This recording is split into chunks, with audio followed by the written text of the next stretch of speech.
Aragorn II, also known as Tier 2 Aragorn, is a commander available for purchase at the very start of Season 1, and therefore is a commander owned by many.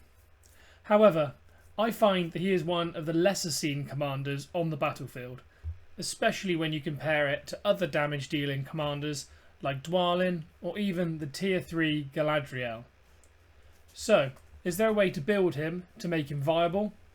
In this video, we'll take a deeper look at using the Commander Burst Damage build. I really hope you enjoy.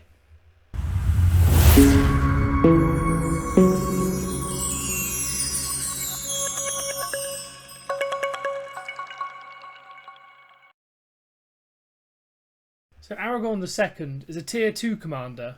As I said, he's available at the very start of your first season, and he's available for a modest sum of around £1.79 or $2.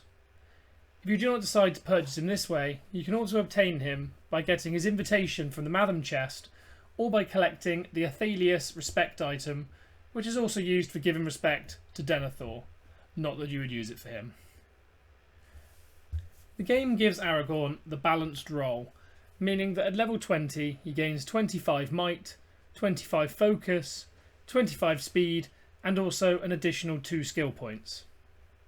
He's also listed as being particularly good at leading melee units and providing support to his troops, though that's not how we'll be using him in this build. Aragorn's base stats match his balanced role with a high might and speed stat of 96 and 89 and mediocre base focus of 70.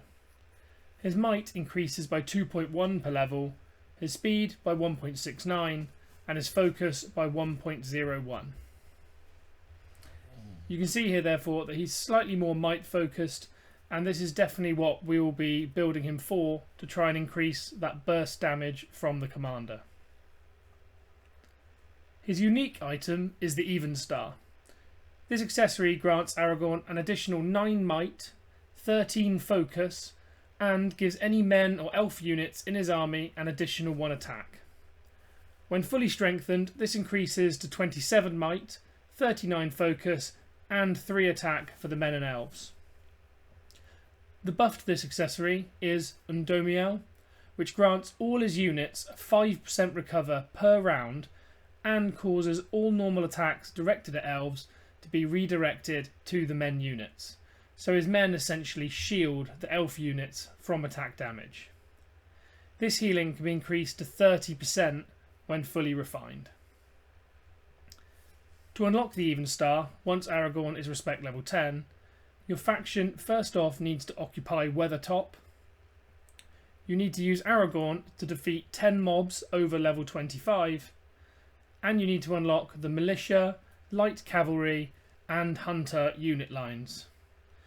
These are all simple to do, with the exception of occupying Weathertop, unless you play perhaps the Arnor faction, which is in very close proximity from the start. In my opinion, this accessory is good without being great. The additional might is pretty high, particularly for a healing accessory, as most healing accessories prioritise focus, so getting up to 27 might can be very, very useful. The bonus attack is not particularly useful, as most Aragorn builds do not utilise troop damage, but having healing that can recover an amount for all allies can be very valuable, as you can get healing for 3 different units if you're running a 3 troop composition. So as respect 10 items go, if you have this, it could be worth upgrading it. However, I definitely don't think it's as good as the top tier Tier 2 commander respect items such as Gimli's axe. Into Aragorn's skills. His first skill tree is focused around increasing Aragorn's commander damage. This begins with the headline skill, Anduril. This skill deals between 20% and 300% physical damage to 2 enemy targets with a 2-round cooldown. With 15 skill points, you also gain an additional 15 might. The first sub-skill is called Cull the Weak, which activates every other round and deals between 30 and 210% damage, depending on the number of skill points allocated, to the enemy with the lowest defense. This skill is much better than it sounds, as often the enemy with the lowest defense will be their ranged unit designed to do the most damage, so you can immediately cut down on the amount of damage being dealt by the opponent. The second subskill of this is Weapons Expertise, which gives Aragorn a 50% chance to increase his damage by up to 50%. His second Respect 0 skill tree focuses primarily on troop support. The headline skill, Dunedain Chieftain, increases your army's defense by 2 per skill point, and when maximised also grants an additional 2 HP. The first subskill of this line is Brawling Training, to increase damage dealt to your enemies by up to 3% or up to a maximum of 21%. And the second subskill grants your melee units the ability to counterattack when hit by an enemy normal attack and deal between 3 and 21% damage. As we're building Aragorn out primarily for commander damage, we will not be looking to utilise this skill in the skill build. Aragorn's Respect 3 skill tree, however, continues to buff his stats and his damage. The headline skill, Strider, increases the effectiveness of his equipment by up to 30%, and when maximised also allows Aragorn to wear all equipment irrespective of whether it's designed for men commanders or not. The two subskills of this are both damage skills as well. The first of this is Precise Blow, which deals 40% damage against one enemy unit every other round and carries the Pursuit effect. Pursuit means that the skill will hit even if the opponent has evasion or avoidance, which can be immensely useful, particularly for commanders such as Gil-galad. The second subskill, Raid, hits one enemy unit for up to 240% damage, with a 50% chance of this damage being dealt a second time. This skill is also a rush skill, so activates immediately at the start of battle. Lastly, this skill has a 2-round cooldown, so activates every 3 rounds. His final skill tree is a mixture of buffs to himself and to his troops. Hidden Air gives Aragorn an additional 1.3% skill damage per skill point, meaning that all of his other damage skills, the damage is increased by this much. And it also grants him initiative, so he can act first each round. Initiative is very important because if Aragorn can hit at the start of the round and reduce the opponent's number of troops, lower number of troops means less damage being dealt back to you when it's their turn to attack. When maximised, Aragorn also gets granted an additional 20 speed by Hidden Air. The first sub-skill is Sun and Moon Splendour, which grants all men stun immunity and causes orcs and Uruk-hai to deal 3% less normal attack damage per skill point. The second sub-skill, Nobility, increases the damage of men units by 3% per skill point. So, into the recommended build. As we're looking for Aragorn to do as much damage as possible, we're going to take as many of his commander damage skills as possible. For this reason, we are going to maximise all skills in the first Respect 0 skill tree. Anduril for the high burst damage every 3 rounds, as well as bonus might. Cull the Weak for 2-round bursts of slightly less damage, but hitting the enemy with the lowest defence. And also Weapon Expertise for the 50% chance of dealing an additional 50% damage.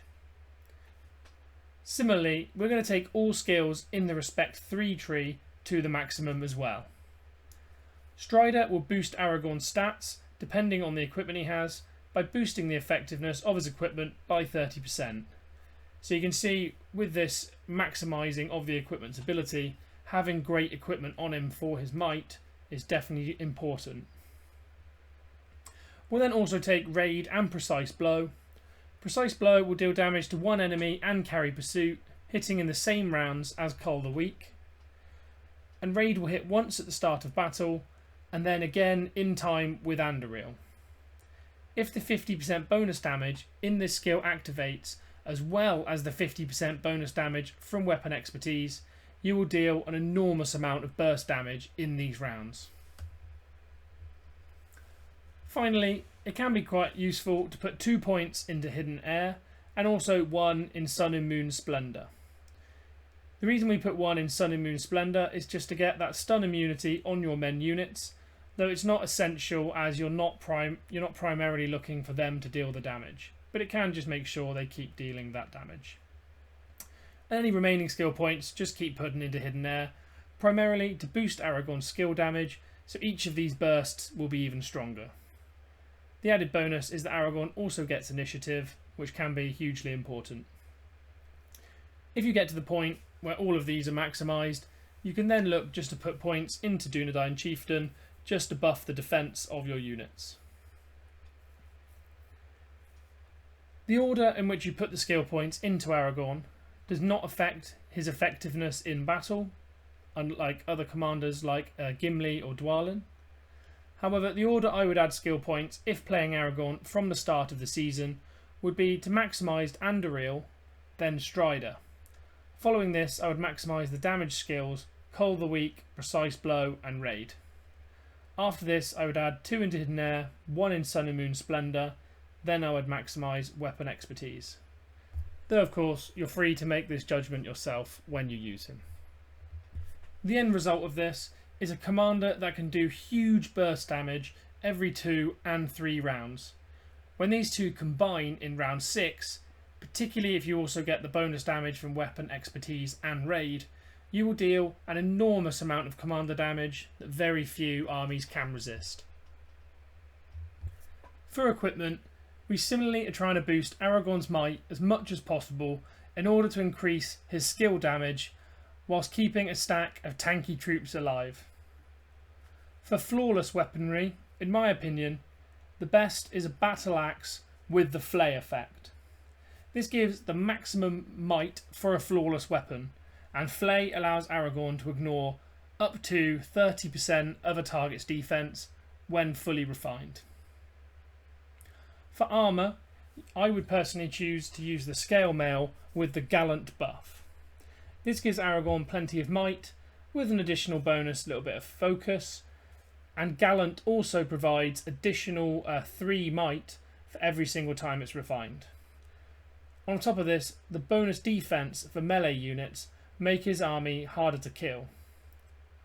If fighting evil, however, a superior hauberk with fire protection may also be a better choice, as this grants a large amount of might, defense to your army, and can also have the fire resistance, so you can have good survivability against fire damage commonly seen in the Witch King's alchemist bombs.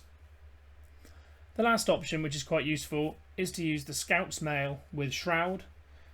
This is so you gain might and speed, and you also have the chance to avoid the first instance of damage, which again can help keep your troops alive.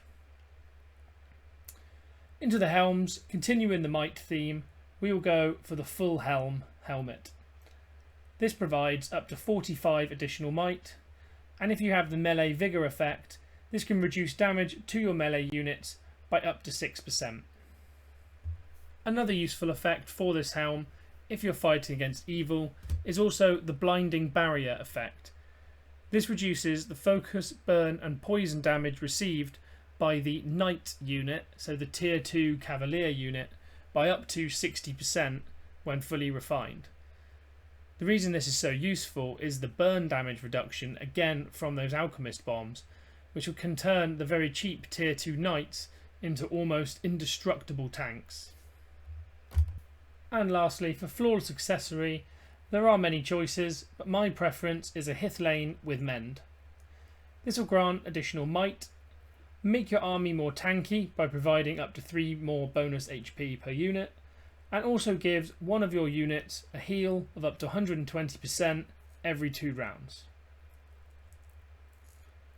Into exquisite equipment, the Axe of Khazad-dûm with Cleave is an excellent choice. This provides a huge might boost of up to 63 when fully strengthened, and Cleave will give Aragorn a 50% chance of dealing more bonus damage. For a chest piece, the Golden Skin with Concentration again can be very useful. This piece of armour provides equal amounts of focus to might, and Concentration allows Aragorn to gain up to 12 might per round for 5 rounds. So this means that by round 6, where you hope that that massive amount of burst damage will come into play, you could have an additional 60 might also being taken into account. For a legendary helm, the Cask of the Submerged Isle with the Determination effect is the best choice in my opinion. Usually I recommend going with Aegis, but as this affects the army and we are dealing damage with the commander, Determination in my opinion is the better choice. This gives Aragorn a chance to be immune to madness, which is ideal as you do not want Aragorn's damage being redirected at your own troops. This is a particularly useful commander for annoying opposing commanders such as Grima Wormtongue or the Mouth of Sauron. Lastly, for an accessory, I don't really have any recommendations in the exquisite category that are better than the Hithlane. In my opinion, if you're not going to use the Hithlane, you have to use his unique item for the reasons mentioned earlier in this video. So, into troop compositions.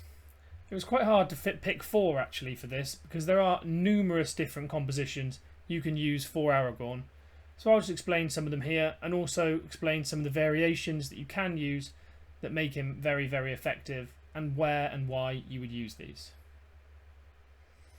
So, the primary choice for me would normally be a mono stack of men units with high defense, such as the Guard of the Tower or the Cataphract, but the guards are cheaper.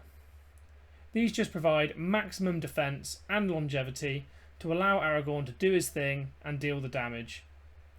If facing evil and not using the equipment that requires men units, you can also monostack Guardians in order to make use of their fire resistance.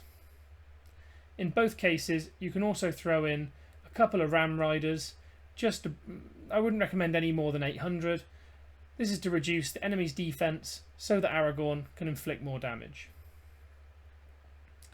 Secondly, if not using Aragorn's unique item, you could also include one command of Sentinels with your mono stack. The reason for this is that the enemy units may target the Sentinels, and if they manage to successfully evade and then get hit again next turn, they've essentially managed to stop 2 attacks just for the cost of 100 Sentinels of command. If this had hit your mono stack, it could have taken several hundred units away. As there is an overwhelming damage, so if you go beyond that 100 units, it doesn't inflict upon your other units. This is very useful as 100 troops being able to take 2 attacks can make a huge difference in a battle. The third troop composition that works well with Aragorn, if you're facing good side and you have access to them, is just a sole single stack of Oathbreakers. Good side tends to struggle to get past the reduced physical damage, as very few good side commanders or troops deal non-physical damage, unlike evil side, which often can inflict poison or burn damage.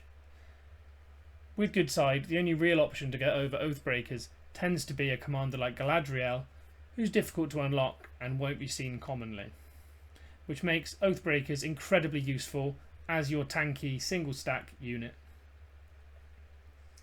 And the last troop composition, if using his Respect 10 item, you can use a combination of a men tank unit, a few Ram Riders for the reduced defense, and then quite a few Sentinels in behind. The accessories effect will keep your Sentinels alive as long as your men are alive, so that they can also deal maximum damage. This will stack troop damage on top of your commander's damage and make, particularly up until that round 6, you have an enormous amount of damage. Though of course, having less tanks means that you're more likely to get wiped by a high damage dealing commander. So, into some battle reports. First one I have for you here, supplied by a member of my fellowship, Haradir, comes up against this Witch King here. You can see pretty decent gear, pretty much just all designed to skill and buff those alchemists to do high damage. And he's also got some points in the rank 0 tree, which actually reduces commander damage. So this should effectively reduce the damage being done by Aragorn. You can see that Aragorn's got pretty much the recommended gear, only he's gone for a superior hauberk with fire protection, just to reduce the damage from those alchemists, which obviously he's designed himself here facing evil to counter those Witch King builds. And counter it, as you can see, he effectively did. He's gone with a Ram Rider build with the mono stack of Guardians, just to reduce that defense. And if you look at the damage here, you can see that Aragorn did a huge amount of the damage. 180k himself, tiny amount coming from the Ram Riders, but that's not what they're there for, and a little bit coming from the Guardians, which sponged up most of the damage. But 180k of damage from Aragorn is absolutely massive, and just shows how effective he can be. And from the enemy side, you can see actually their most damage came from the Corsairs, which is likely due to their evasion ability dodging one of Aragorn's burst damage, so they actually have more rounds to inflict damage in. The Alchemists were almost completely non-effective, so this shows just how effective he can be versus the evil side. Next up, we have a report against good side, and this time I've actually gone for a report against Aragorn, the tier 3 version, King of Men. You'll see here that we've got Aragorn 2, he's actually a level lower as well, and has chosen to use both Guardians and Guard of the Tower with a couple of Rams up against a very similar composition from the King of Men, although he's actually gone for Cataphracts, which, whilst more expensive, should be the superior unit. Both commanders are built out fully for damage, and you can see that actually it's Aragorn 2 who's come out on top with over 50,000 more commander damage, despite having the lower number of troops and being a level lower. So this shows just how effective this build can be, actually outperforming his tier 3 version, and this is facing good as well, not just versus evil like the last report. Equipment wise, you can also see this Aragorn is running fully strengthened, so does have full might, which makes it even more impressive that the tier 2 Aragorn outperformed him. Anyway, with that, we have reached the end of the video. I really hope you've enjoyed. If you have, please drop a like and please subscribe. It'd be very much appreciated. And I really hope to see you on the next one.